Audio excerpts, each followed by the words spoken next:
ब्रह्मांड के रहस्यों को समझने के लिए कई देशों ने अपने अंतरिक्ष यान भेजे हैं, लेकिन इन सब की स्पीड की एक सीमा है। इसके कारण इनके नतीजे पाने के लिए लंबा इंतजार करना पड़ता है। परंतु नासा ने वार्प ड्राइव नामक एक ऐसी इंजन तकनीक विकसित की है जिसके द्वारा भविष्य में अंतरिक्ष यान महज 4 घंटे में चांद पर और 70 दिन में मंगल ग्रह पर पहुंच जाएगा। पृथ्वी के अलावा किसी अन्य ग्रह पर पहुंचना और वहां के बारे में जानना पुराने समय से ही इंसान के लिए एक गहरी दिलचस्पी का विषय रहा है। चांद के करीब होने के कारण उसके दर्शन तो हम रोज करते हैं, लेकिन चांद पर जाना एक सदी पहले कल्पना ही था। इस कल्पना को हकीकत में बदलने के लिए सोवियत संघ की अंतरिक्ष एजेंसी ने चंद्र मिशन का आरंभ किया और 2 जनवरी 1959 में ल्यूना 1 नाम का पहला यान लॉन्च किया था। हालांकि ये कहीं रास्ते में भटक गया और सूरज की कक्षा में चला गया, लेकिन इसके 9 महीने बाद ही ल्यूना 2 इस मकसद में कामयाब रहा था। इसके बाद कई देशों ने अपने अंतरिक्ष यान भेजने शुरू किए। हालांकि अब तक जितने यान वहां गए हैं, उन्हें वहां पहुंचने में काफी समय लगा है। लेकिन अब अमेरिकी अंतरिक्ष संगठन नासा ने एक ऐसा वार्प ड्राइव इंजन विकसित किया है जिसके जरिए न केवल चांद पर यात्रियों को ले जाया जा सकता है, बल्कि महज 4 घंटे में आपको वहां पहुंचा सकता है। चांद की पृथ्वी से दूरी लगभग 3,84,400 किलोमीटर है और नासा इतनी दूरी को सिर्फ 4 घंटे में पहुंचने की तैयारी कर रहा है। नासा के हाथ एक क्रांतिकारी पावर सोर्स लगा है। ऐसा दावा किया जा रहा है कि इसके दम पर स्पेसक्राफ्ट सिर्फ 4 घंटे में ही चांद पर पहुंच सकते हैं। अभी किसी स्पेसक्राफ्ट को चांद पर भेजने में 3 दिन का समय लग जाता है। इसके अलावा जब मंगल ग्रह भी धरती के सबसे पास होता है तो वहां पहुंचने में 7 महीने का समय लग जाता है। लेकिन नासा की इस खोज से मात्र 70 दिन में मंगल तक पहुंचा जा सकेगा।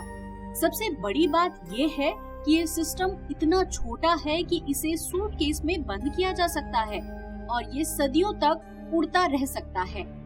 नासा ने ये जो खोज की है उसका नाम है EM ड्राइव। EM ड्राइव यानी इलेक्ट्रोमैग्नेटिक ड्राइव। EM ड्राइव को शुरू में ब्रिटेन के वैज्ञानिक रोजर शॉयर ने बनाया था, लेकिन ये विज्ञान के सिद्धांतों के एकदम विपरीत था, इसलिए इसकी आलोचना भी बहुत हुई थी। न्यूटन का तीसरा नियम क्रिया प्रतिक्रिया का है, जो कहता है कि एक तरफ से दबाव डालने पर वस्तु विपरीत दिशा में आगे बढ़ती है। रॉकेट भी इसी सिद्धांत पर काम करता है, लेकिन EM ड्राइव में तो कोई प्रोपेलेंट ही नहीं होता। ये सिस्टम छोटे सोलर पैनल या नन्हे से ऑन बोर्ड न्यूक्लियर रिएक्टर से पैदा हुई बिजली का इस्तेमाल आगे बढ़ने के लिए करता है। नासा के वैज्ञानिकों ने हाल ही में कहा कि उन्होंने EM ड्राइव सिस्टम का सफलतापूर्वक परीक्षण किया है, जो एक ऐसी डिवाइस है जो वार्प ड्राइव के कॉन्सेप्ट पर काम करती है। वैज्ञानिकों ने उम्मीद जताई है कि इस क्रांतिकारी आविष्कार से इंसान प्रकाश की गति के आसपास पहुंच सकता है और ज्यादा तेजी से अंतरिक्ष की यात्रा कर सकेगा। हालांकि अभी इस तकनीक का केवल परीक्षण ही किया गया है, लेकिन भविष्य में इसके माध्यम से न केवल आकाशगंगा में मौजूद ग्रहों बल्कि अन्य ग्रहों पर भी अंतरिक्ष यान को भेजने में सफलता मिल सकती है। पिछले कुछ दशकों के दौरान अमेरिका, यूके और चीन के शोधकर्ताओं ने EM ड्राइव का टेस्ट किया है, लेकिन इसके नतीजे काफी विवादित रहे हैं, क्योंकि इस मामले को लेकर कोई भी यह तय नहीं कर पाया है कि आखिरकार ये सिस्टम काम किस तरीके से करता है। लेकिन नासा spaceflight.com के मुताबिक नासा ने EM ड्राइव का निर्माण करने में सफलता पाई है। वहीं कई सारे वैज्ञानिक ये मानते हैं कि इस योजना के संबंध में चर्चा करने वालों में ज्यादातर नासा के ही इंजीनियर शामिल हैं। इस कारण नासा की ये योजना विवादों में रही है। इस तकनीक पर विवाद उठने का एक बहुत बड़ा कारण है, क्योंकि नासा जिस EM ड्राइव तकनीक के सफल परीक्षण की बात कर रहा है वो वार्प ड्राइव पर आधारित है। वार्प ड्राइव हकीकत में एक काल्पनिक इंजन है जिसके जरिए किसी भी यान को प्रकाश से तेज गति पर चलाया जा सके।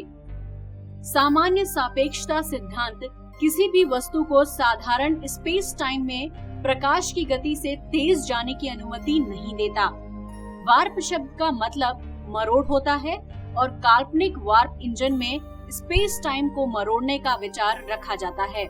इस मरोड़े हुए स्पेस टाइम में यान प्रकाश की गति से कम भी चले तो भी जहां तक नॉर्मल स्पेस टाइम का प्रश्न है तो उसके मुताबिक वो प्रकाश की गति से कहीं तेज चल सकता है। वार्प इंजन की अवधारणा को बहुत सी साइंस स्टोरीज, नॉवेल्स और मूवीज में इस्तेमाल किया जाता है। इनमें स्टार वॉर्स, स्टार ट्रैक और इंटरस्टेलर जैसी मूवीज शामिल हैं। ईएम ड्राइव इंजन का एक फायदा ये है कि इससे इंटरनेशनल स्पेस स्टेशन के वेट को कम किया जा सकता है और इस तरह से फ्यूचर में इसकी कार्य क्षमता को और ज्यादा बढ़ाया जा सकेगा।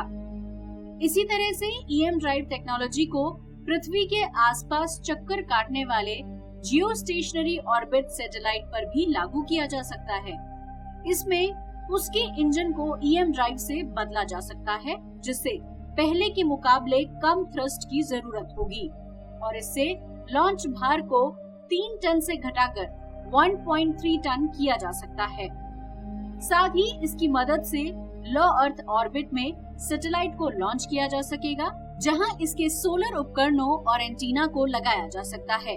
तब ईएम ड्राइव इसे जोर से धकेलते हुए महज 36 दिन में जियो स्टेशनरी ऑर्बिट में भेज पाएगा।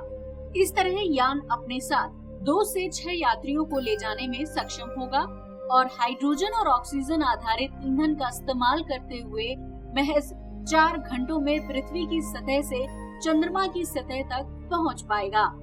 अन्य ग्रहों पर अंतरिक्ष यान भेजने के मिशन के तहत नासा के साइंटिस्ट्स को उम्मीद है कि मंगल मिशन के लिए भविष्य में इस तकनीक का इस्तेमाल किया जा सकता है और इस डिजाइन से बनाए गए यान से मंगल तक महज 70 दिन में पहुंचा जा सकता है।